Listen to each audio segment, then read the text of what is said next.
think when we die that nice people go to heaven and nasty people go to this other place called hell. And in heaven, I think you can do what you really like to do. When we die, I think we go up to heaven or stay back on earth, whatever your judgment is. And if you go into heaven, it's just like this world, but much more nicer place. And the nasty people have to do like labour to keep on working. The other people just like rest all day and have a nice time, really. And there's this little part of you that always goes into the next life that you have, and then you die, and then it does the same thing over and over.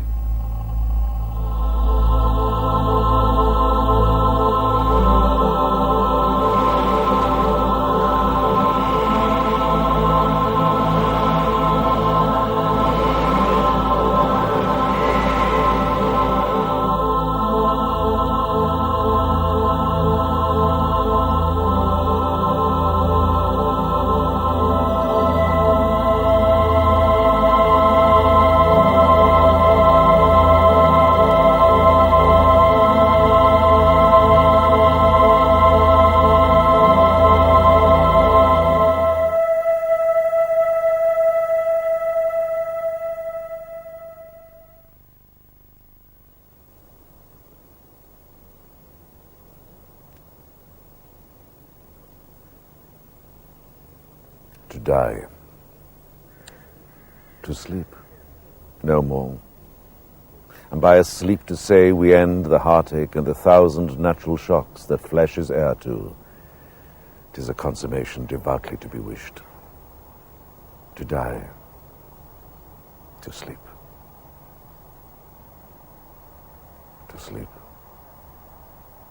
perchance to dream. Aye, there's the rub.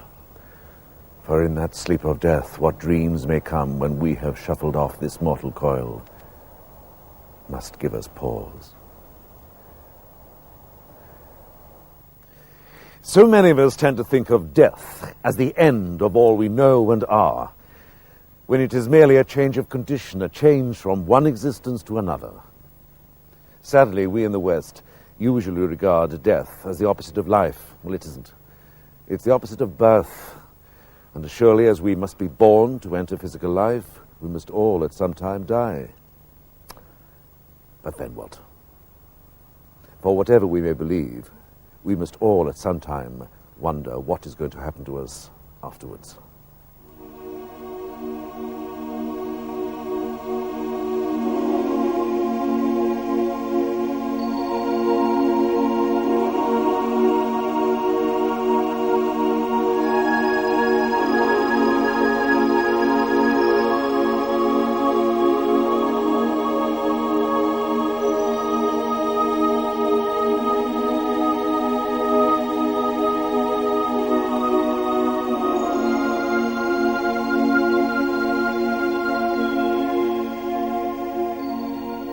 What is death? Why is it such a dark, unhappy concept? Could it be because it always appears so final, such a full stop to all we know of as life? This idea of the unknown, of our ceasing to exist, is frightening.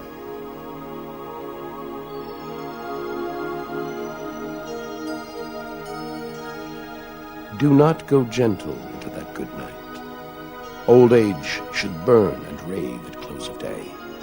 Rage, rage against the dying of the light. Though wise men at their end know dark is right, because their words had forked no lightning, they do not go gentle into that good night. Good men, the last wave by, crying how bright their frail deeds, might have danced in a green bay. Rage, rage against the dying of the light. Wild men who caught and sang the sun in flight, and learned too late they grieved it on its way, do not go gentle into that good night. Grave men near death, who see with blinding sight, blind eyes could blaze like meteors and be gay. Rage, rage against the dying of the light. And you, my father, there on the sad height, curse, bless me now with your fierce tears, I pray. Do not go gentle into that good night. Rage, rage against the dying of the light.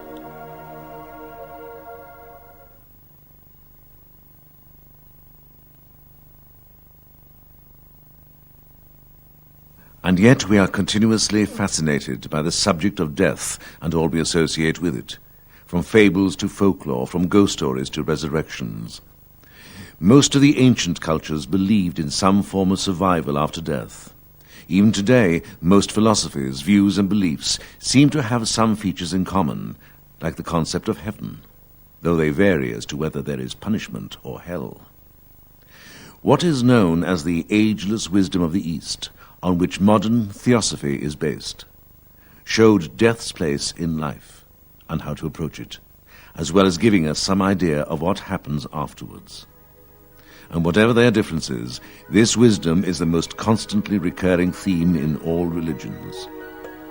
But though much has been spoken and written about death, the actual facts of what happens after the event are not generally known. Most of us have only vague ideas about what, if anything, survives death, and about what really does happen to us when we die.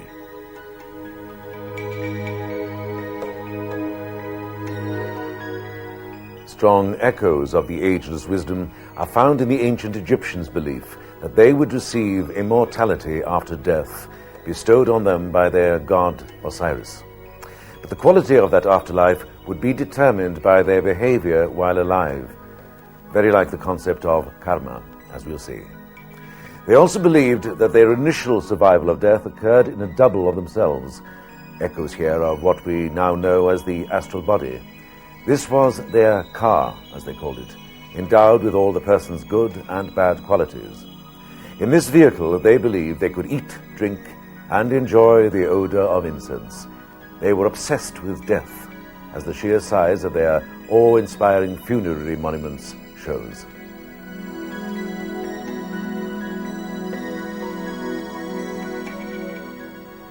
The idea of some form of survival and a judgment soon after death, where gods or assessors at the entrance to the next world evaluate a person's life and determine their place in the hereafter, is also found in virtually all cultures and religions, past and present. The Mesopotamian, Sumerian, Babylonian and Assyrian attitude to death differed widely from that of the Egyptians. It was grim and stark, with sickness and extinction as the wages of sin on earth. Although in early Judaism death was supposed to close the book, Saul's request to the witch of Endor to bring up the dead prophet Samuel for him implied that as far as he was concerned, the dead, or at least some of them, still existed somewhere, probably in Sheol, the land of gloom and darkness. But later the belief in an afterlife became the accepted teaching of classical Judaism, a tradition that was to percolate through into Christianity. But what real knowledge has survived? Even the Hindu religion, with its sophisticated constitution of the inner man and its equally sophisticated account of the various inner world lokas, or spirits' places, doesn't give a detailed account of what happens when we die. However, the occult knowledge of the after-death states was reintroduced to the world by the 19th century occultist Helena Blavatsky, one of the founders of the modern Theosophical Society. She received this previously secret information direct from two of the masters of the wisdom, the guardians of this knowledge. These are not spirit communications, but are more highly evolved than not only the average person, but even those we call geniuses. Faculties of inner perception, latent in all of us, in them are highly developed. This enables them to examine subjective experiences in full consciousness. It is with these faculties that they can not only follow what happens to a man's soul and spiritual principles after his death, but also to become aware of his feelings and thoughts, which are the substance of a dead person's post-mortem experiences. These powers far transcend any clairvoyant or spiritualistic medium. One of the most fundamental ideas in the Master's teaching concerning the afterlife is that nothing in the whole cosmos endures unchanged forever. They show how in nature everything comes and goes. The death of physical form is just one event in an everlasting, continuous process of life. In other words, this means a resurrection, resuscitation, rebirth, somehow a return to life. But as what? We've all felt the awful finality of death in our own bereavements. We know that our loved one has somehow left that body forever. We feel that what has departed is the true person, not what is left behind, a corpse, an empty shell. But what has happened to them? Where have they gone?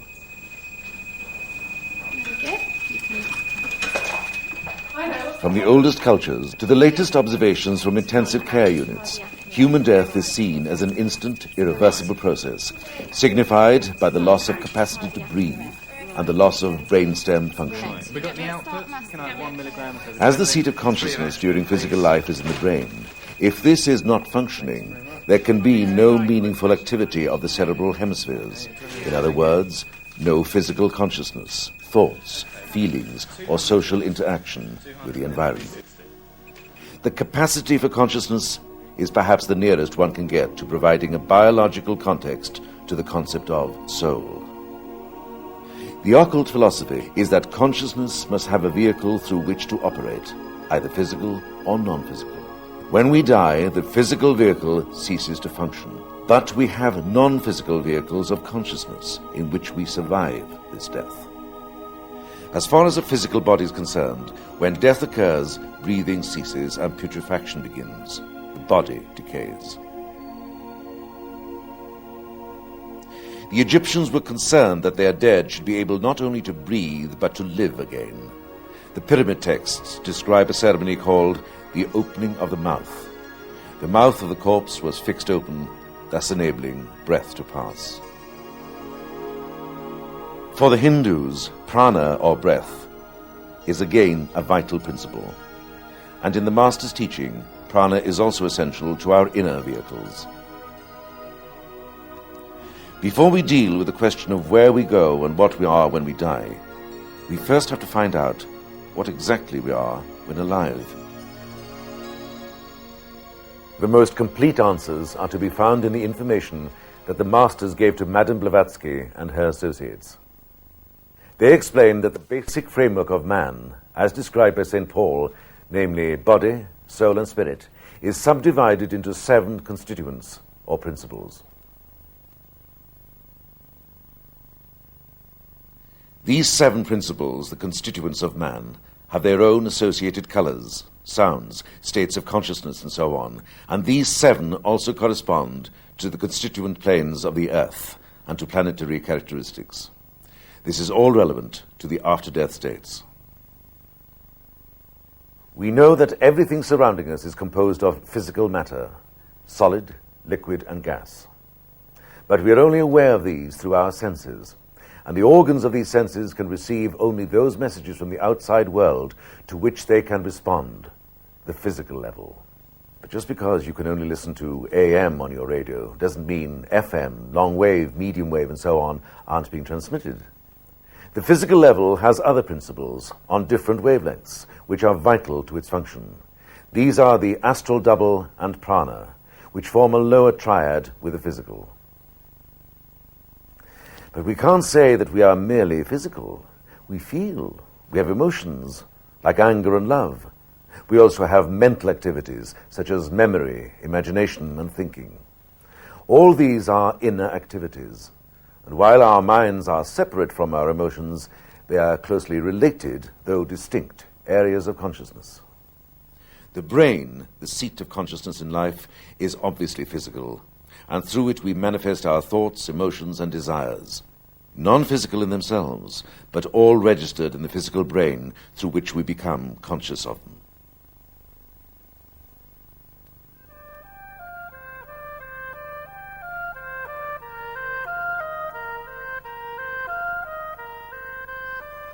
A man may often appear dead. Yet from the last beat of the heart and the moment when the last spark of animal heat leaves the body, the brain thinks, and the ego, in those few brief seconds, lives his whole life over again. Speak in whispers when in the presence of death. Especially keep quiet just after death, or you will disturb the soft ripple of thought and hinder the busy work of the past, casting its reflection upon the veil of the future. For at the solemn moment of death, every person, even when death is sudden, sees the whole of their past life unfold before them in its minutest details. For one short instant, the personality becomes one with the all-knowing ego or individuality. But this instant is enough to show them the whole chain of causes which have been at work during their life. They see and know themselves as they are, unadorned by flattery or self-deception. They read their life as a spectator looking down into the arena they are just leaving. They feel and know the justice of all the suffering they have ever endured.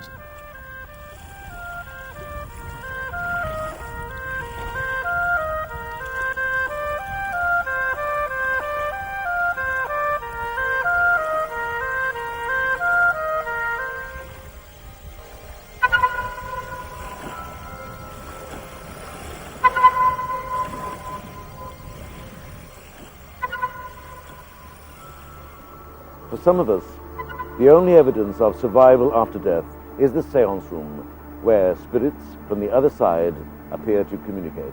For example, Uncle George tells us, through a medium, impressive things about us that no one else could possibly have known, and then proceeds to give us a message. Now, these messages may be of comfort to mourning relatives, but what, in fact, is Uncle George? And where, in fact, is Uncle George? And why hasn't he gone on to the expected heaven, or indeed hell, that awaits him? To answer this, we must look at the next major stage in the post-mortem journey, which is known as the death struggle.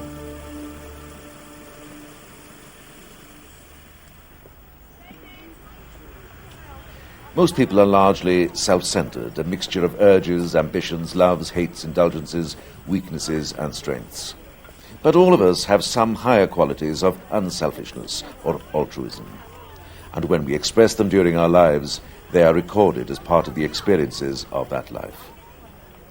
After death, the higher qualities struggle to separate from the lower, self-centered part of our nature.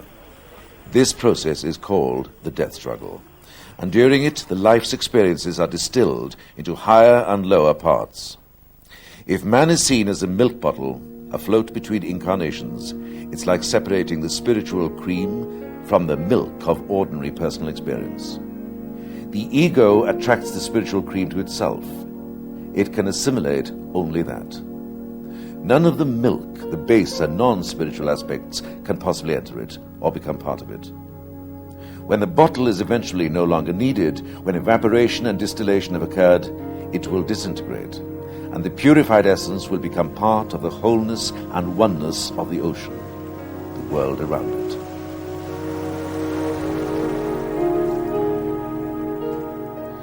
So the discarded lower part, or shell, and the higher spiritual ego have finally separated, at the end of a period known as gestation.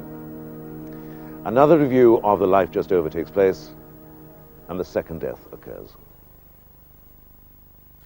After this second death, the separation of higher ego from lower shell, the lower discarded part, which contains the person's memories, remains in a subjective state known as kamaloka. Kamaloka means literally the place of desire. It is the realm of emotion, passion, carnality, and is divided into many regions and sub-regions corresponding to the passions and mental states of the dead. This is the summer land of the spiritualists and the judgment chamber of the ancient Egyptians. Uncle George is one of these shells, and these are the entities that come through at seances as communicating spirits. They still have their earthly desires and emotions, and it is these which hold them close to the earth. But they normally remain at this level for a comparatively short time and eventually crumble away. So while the shell in Kamaloka will disintegrate, the pearl lives on. And eventually, through rebirth, is integrated into a new life as a part of a necklace of incarnations we each live. And the process begins all over again. At first, it must enter the heavenly world of Devachan.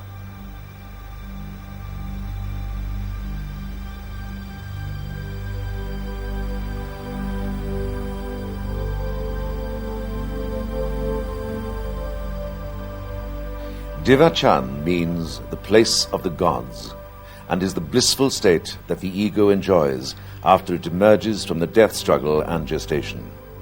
It is the equivalent of the ancient Egyptians' realm of Osiris, the Hindu Svarga, the Muslims' paradise, and the Christians' heaven. The common concept of heaven is as the dwelling place of God, gods, and spirits, and the home or state of being of the saved, the chosen, or the blessed. The term heaven also describes the celestial spheres, in contrast to the earth, the dwelling place of man, and the underworld, the place of the damned.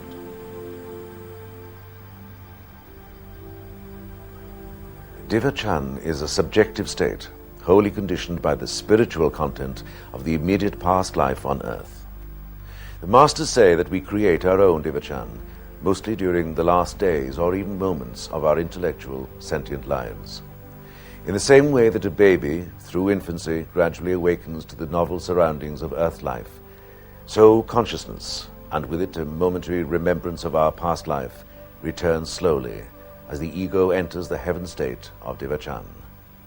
The karma of its past life, good and bad deeds, words and thoughts, become effective only on rebirth into a new physical body in the physical world where all these causes started. In this way, we always have to pay for our sins, voluntary and involuntary, on return to earth life. Meanwhile, we are rewarded in Devachan, for this is a state of intense selfness, during which an ego reaps the reward of its unselfishness on earth. No pain, no shadow of sorrow comes to darken the bright horizon of this happiness.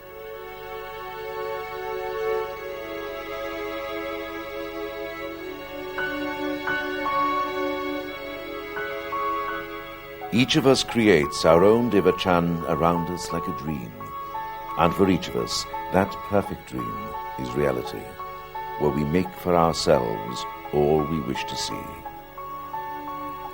We cannot look down and see or contact our loved ones on earth. We are not aware of anything they may be suffering as a result of our death. We create them and have them with us just as we hold them in our mind's eye. In the Devachan states, there are as many varieties of bliss as on earth there are shades of color and sound and levels of capability to perceive and appreciate them.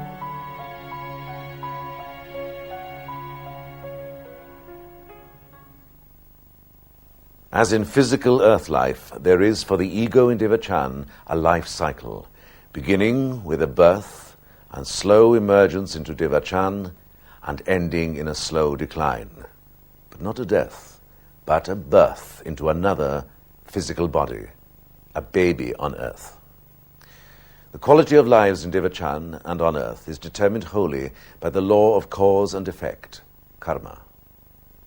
As the physical body disintegrates, and the astral double too, the constituents of our mortal souls disperse. None of these, however, disappears without trace. Each leaves behind it in the inner worlds a residue conditioned by how we lived our life. These are the physical, psychic, and mental tendencies and predispositions called skandhas in the East, the accumulated experience of our past life, which is carried forward to the next incarnation. The new personality will be conditioned by these results of the ego's previous lives. It is through these skandhas that we come into our new life with all the elements of our personal makeup, our characters, in short, already formed, and all this is according to the perfectly just law of karma. We really do become what we have made ourselves. The new being is now rewarded and punished on earth for the good and bad deeds of the old life. Karma is an entry book. in which all our acts are carefully recorded to our debit and credit by ourselves, or rather by our thoughts and actions. It is as if at the end of each life a line is drawn, and the balance of credit and debit carried over into the next.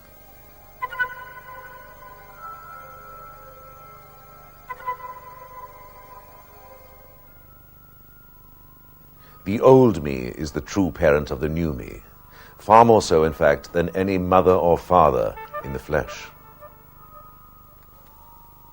Life, death. Death, life. The words have led for ages our thought and consciousness, and firmly seemed two opposites. But now long-hidden pages are opened, liberating truths undreamed. Life only is, or death is life disguised. Life, a short death, until by life we are surprised. So the cycle is completed from death to rebirth, the sudden onset of unconsciousness at death, through Kamaloka, waking in Divachan with its blissful and vividly real dreams.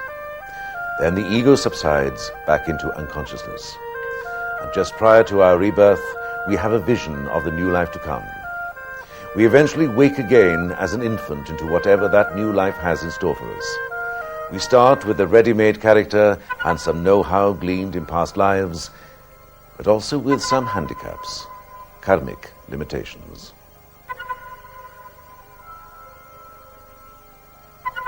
So death, like life, is a natural part of an ongoing continuous process, a long series of associated but separate earth lives, each responsible for the condition of the next.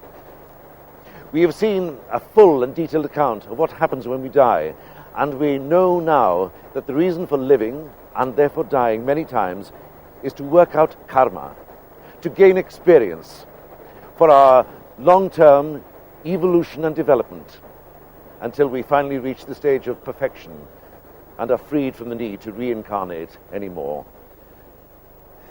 Just as at the end of each day we are not quite the same as we were when we woke, so at the end of each life, through experience, we have changed.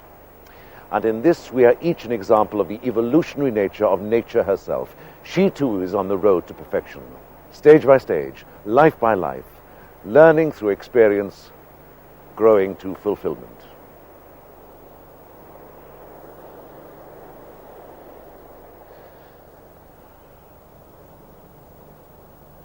There are two beings in my single self. A Godhead watches nature from behind, at play in front with a brilliant surface elf, a time-born creature with a human mind. Tranquil and boundless like a sea or sky, the Godhead knows himself, eternity's son, radiant his mind and vast, his heart as free. His will is a scepter of dominion. The smaller self, by nature's passions driven, thoughtful and erring, learns his human task. All must be known, and to that greatness given, his mind and life, the mirror and the mask. As with the figure of a cymbal dance, the screened omniscient plays at ignorance. To the higher ego, existence, life, is a cyclic process of birth and death. Dying as one person, returning to earth life as another. We are breathed in and then out again. It is as natural as that. Behind all created things, there is an everlasting something, an absolute something that always is. This something is the very origin of existence. From it stems all life in every thing or being in the cosmos. It is the root source of all creation, of all thinking and feeling, all ideas and ideals. One aspect of it is universal memory. It is the master plan of design and form in nature, containing in itself the archetypes of all that is, was, or ever will be.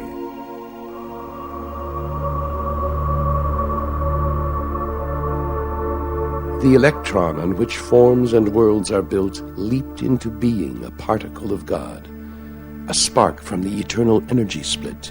It is the infinite's blind, minute abode. In that small flaming chariot Shiva rides, the one devised innumerably to be. His oneness in invisible forms he hides, time's tiny temples to eternity. Atom and molecule in their unseen plan buttress an edifice of strange onenesses, crystal and plant, insect and beast and man on whom the world unity shall seize, widening his soul spark to an epiphany of the timeless vastness of infinity. The whole cosmos is a living completeness, and everything in it is and has life. There is no dead matter. Everything, even what is called inorganic substance, has to some degree the dual aspects of form, which is matter, and energy, which is life. The energy in the atoms of matter is conscious, sentient, at its own level. It is spirit. In this sense, everything is spiritual in its essential nature. It is from the inward spiritual realms that physical things with their natures and characteristics are projected into objectivity. This is the true process of what is called creation, but everything existed in the divine mind before it was brought into being. And what if all of animated nature be but organic harps diversely framed, that tremble into thought, as o'er them sweeps plastic and vast one intellectual breeze, at once the soul of each and God of all?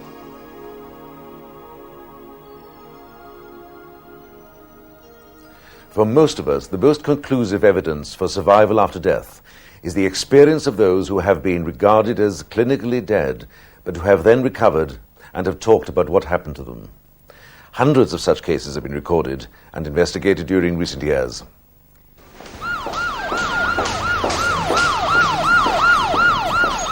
The consultant, having looked at the x-rays, they could see that the vertebrae in the neck were in fact broken.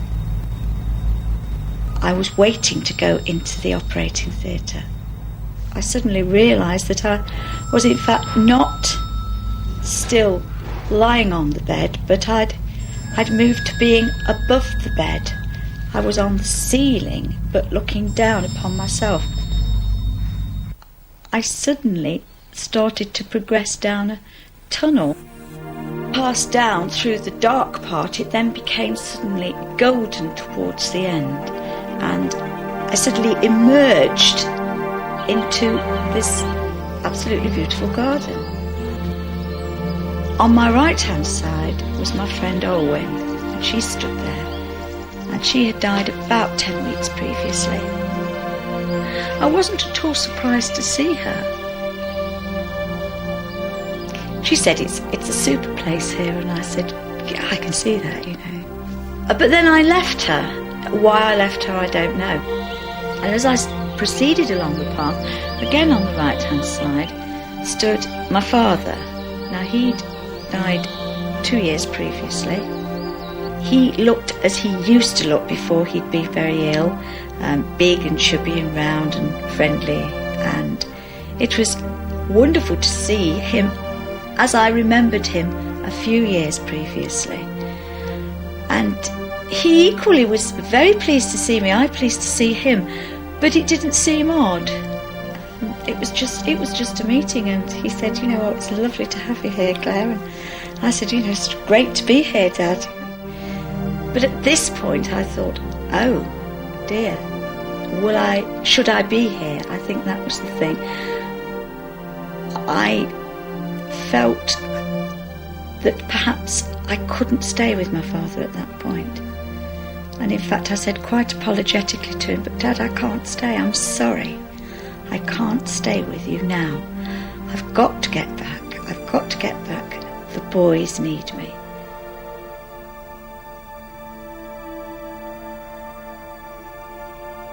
I immediately left everything, and I was immediately back in the bed, looking back up at the ceiling as I'd been before whatever happened happened.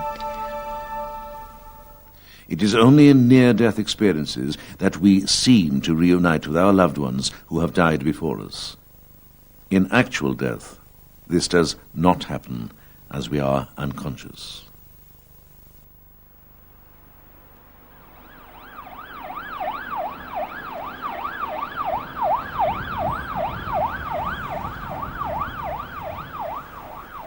The masters tell us a great deal about what happens to what are called premature deaths, those that commit suicide or are killed in accidents.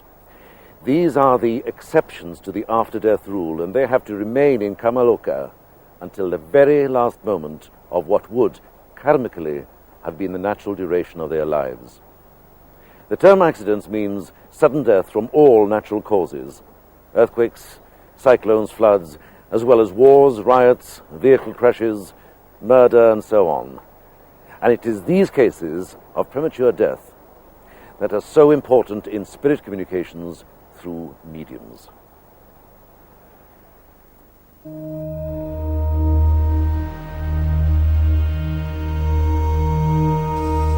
Suicides can, and often do, communicate through mediums. The good and pure of them sleep quietly, blissfully, dreaming happy visions of earth life, with no consciousness of being beyond that life. Those who are neither good nor bad will sleep dreamlessly, while the evil ones will, in proportion to their wickedness, suffer the horrors of a nightmare lasting years. Their thoughts become living things, their involutionary passions real substance, and they receive back all the misery they have heaped on others. Reality and fact yield a far more terrible inferno than even Dante had imagined.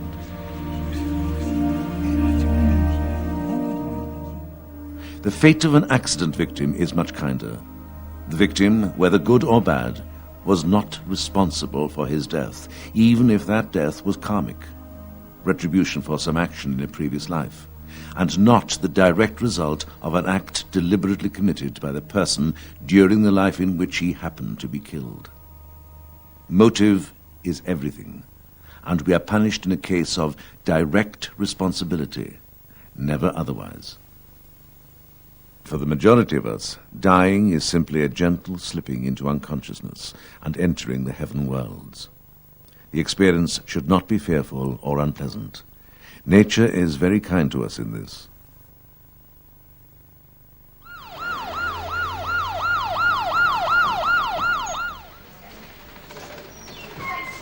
In the accident victim's case, the natural hour of death was premature and involuntary, while in that of the suicide, death is voluntary and with full and deliberate knowledge of its immediate consequences. But in all these instances, the common factor is that the physical lifespan has not run its natural course. The allotted span would have been that determined by the person's karma.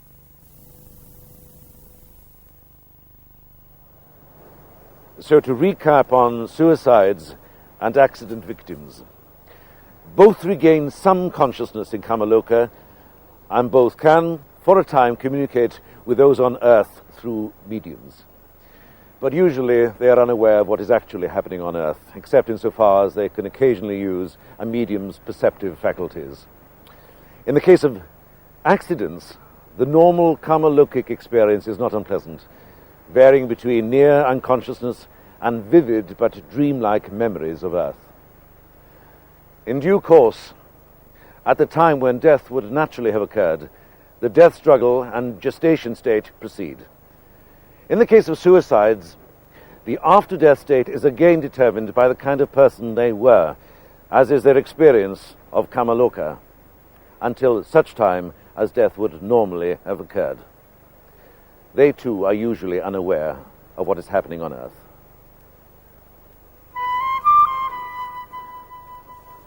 A shortened life means that the anticipated cycle of experience, learning, and assimilation has not been completed. This affects what happens in Kamaloka and in Devachan, both periods being shortened to the point where in the case of infant or child deaths they are virtually non-existent, and rebirth is almost immediate. In the case of very young children, if the spiritual principles did not separate from the personal psyche, only the physical body would have been affected. And the result of this is the only case of real reincarnation of a personality. In many of these cases, the new child brings with it a memory of the previous, involuntarily, shortened life. In all other cases of reincarnation, the ego, the continuing spiritual soul, puts down a ray of itself to quicken the dormant personal skandhas of a new personality. That is, a new astral double, new life principles, and a new physical body, all distinct, except for the skandhas, from the previous one. It is, in effect, a new being, with a new sense of I, and it does not normally remember its last life.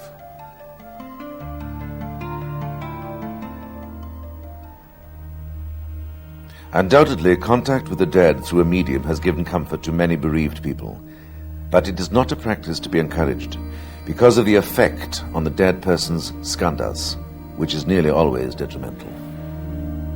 Pure loving sensitives, however, laboring under an illusion, think their loved ones come down to them on earth, while it is actually their own spirits that are raised towards those in the Devachan. What is called rapport is in plain fact a sympathetic vibration between the astral part of the physical medium and the astral part, not the higher soul, of the dead person's personality. The medium as receiver tunes in to the higher wavelength of the transmitter, the spirit.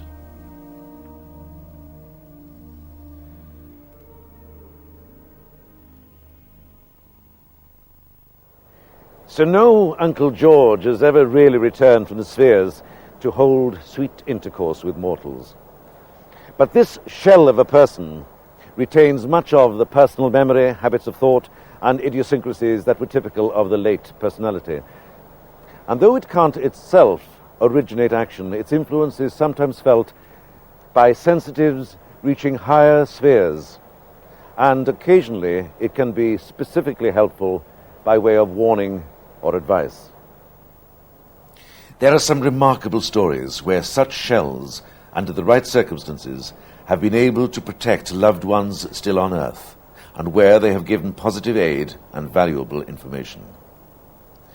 The shell of a highly intelligent, well-educated but unspiritual person who dies a natural death will last longer. And helped by the shadow of their own memory, they may deliver deep-sounding or high-flown lectures through trance speakers. But they are only repeating, parrot fashion, things they knew of and thought during their lifetime. This is not living wisdom from beyond the grave, as might appear to the enthusiastic channeler. So now we know that we are the result of all our yesterdays, and what we are and what we do now creates our tomorrows. This process is inevitable and inexorable. It is the law.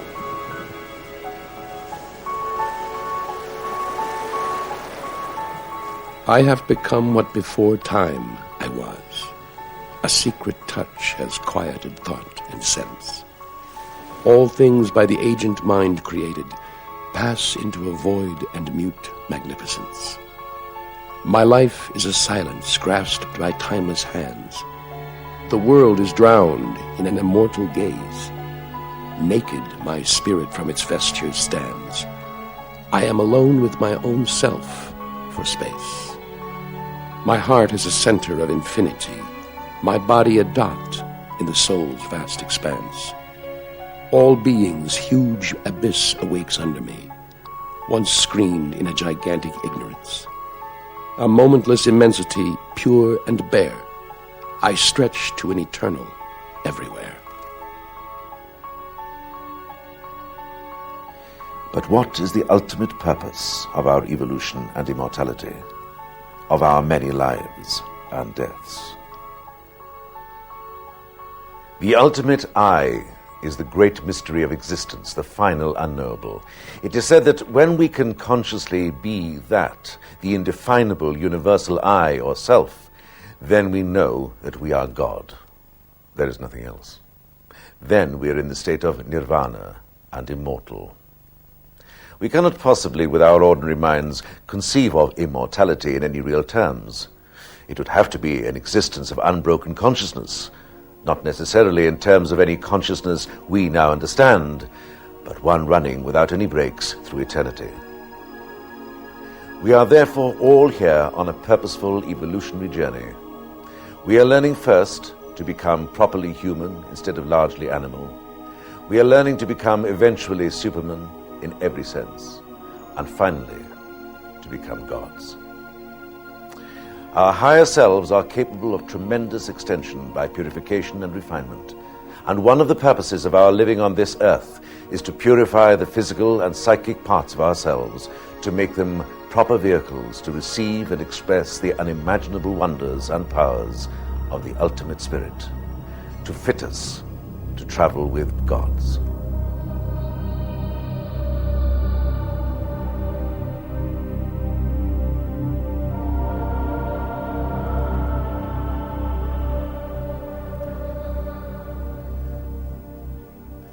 The vistas of our post-human journey are so great as to be beyond our imaginations. In the Master's words, "He who holds the keys to the secrets of death possesses the keys of life." Now, with the knowledge that death is not an end, but a recurring link in the long chain of our lives, we can review and change our attitudes to the material world and how we express ourselves in our relationships with each other and with nature herself. Our ultimate survival depends on cooperating not only with individuals, but with the whole of humanity, on having regard to the whole of creation, not just our little piece of it, our tiny corner of reality.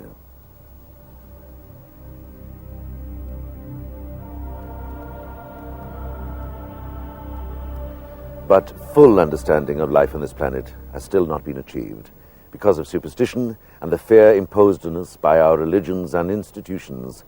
We have ignored the ageless wisdom that has long been available to us. Mankind today is preoccupied almost exclusively with materialism and self-interest, and that has led to repression and a distortion of knowledge, which might have been everyone's. Man has sacrificed truth time and again for material gain and political power.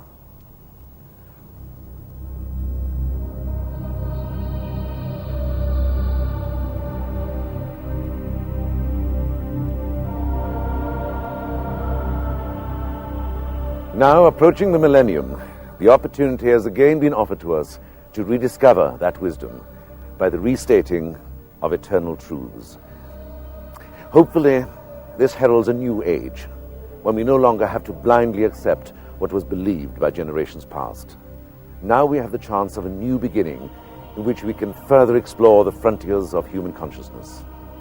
Now we can openly acknowledge what many of us instinctively feel, even know, that we are all vital parts of a glorious evolutionary plan, which is our future, the future of the whole human race.